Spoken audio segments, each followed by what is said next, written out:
Армысыздар, құрметті әріптестер, оқырмандар, желі қолданушылары. Өңірі өркендеген өлке тақырыбындағы кітап көрмені назарларыңызға ұсынамын.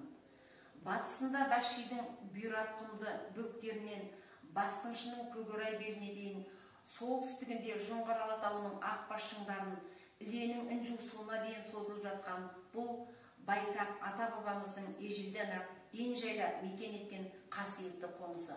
Бұл аймақтың да асқар биік таулары мен айдын шалқар көлдері, көгерай шалған белдері мен өлкені өрнектеген өзендері, қиыршық құмды төбелері мен мәуелі жасыл желегі, әуез сан мың аңдары менен әуезді әсем құстары талайларды тамсандырып, таңдай қақтырған.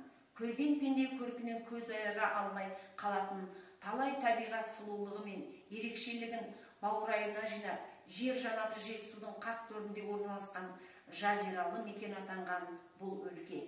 Жәркен жері бақ заманынан халықтың қадір қасиетті айрықша қастерлеп, айранбай үйіп отырған ата-баба дәстүрі мен ерлікті, елдікті ту еткен өңір. Халқымыздың талай аяулы перзенттері осы топырақта дүниеге келген. Өнер, ғылым, әдебиет, мәдениет саласында жұлдыздай жарқырап, талант тегеуінен танытып жүрген марғасқаларымыз да бар.